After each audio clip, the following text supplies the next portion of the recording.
guess who's back? Jack's back. Jack's back to assist us with a whiskey Chipotle barbecue sauce.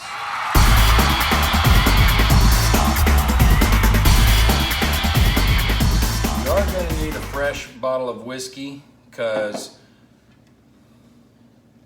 it's got about 2 cups of whiskey.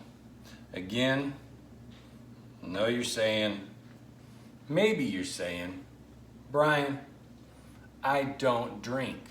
Well, then this isn't the barbecue sauce for you. And I'm sorry. It does cook off a lot of the whiskey, but I'll have other barbecue sauces for you.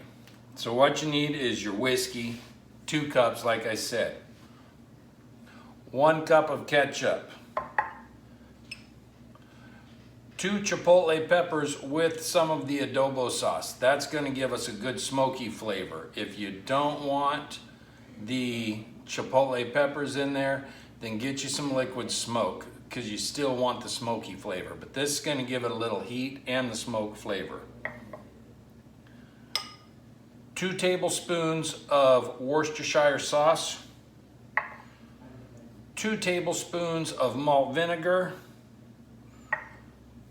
a tablespoon of lemon juice. It can be freshly squeezed. I squeezed it fresh because I happen to have a lemon that I needed to use, or you can use bottled. Whatever, no one's gonna pick on you. And a 1/4 cup of molasses.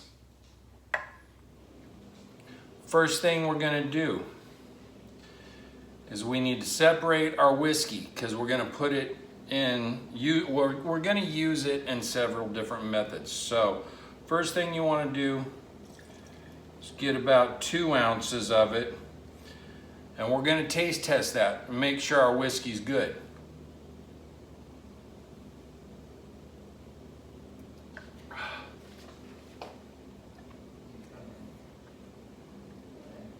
Yeah, it's gonna work. It's gonna work.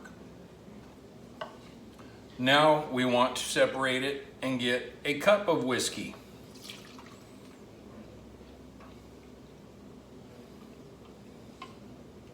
This cup of whiskey is gonna go into our pan,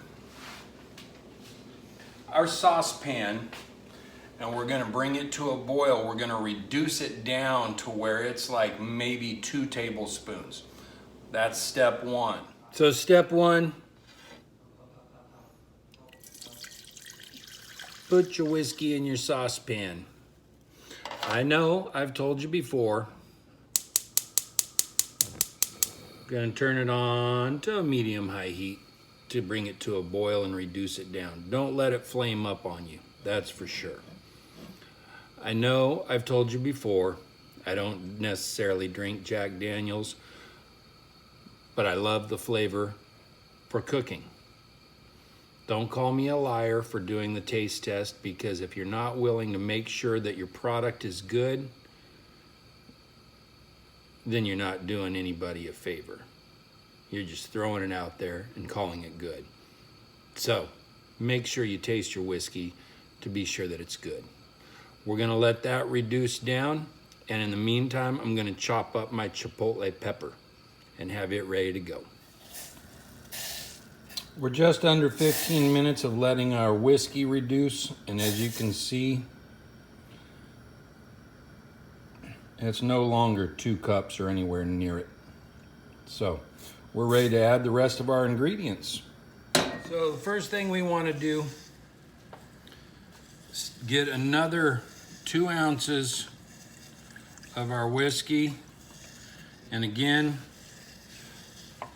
we need to make sure that it hasn't gone bad while it's been sitting here waiting for its turn to cook. So double check your whiskey. It's always good to double check. It's like the engineer's rule. Measure twice, cut once.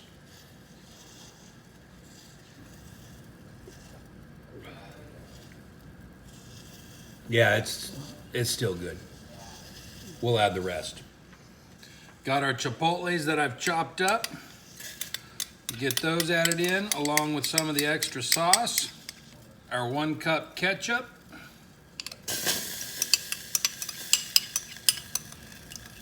2 tablespoons Worcestershire.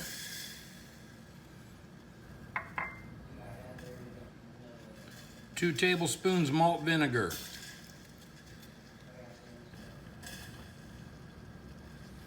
1 tablespoon lemon juice.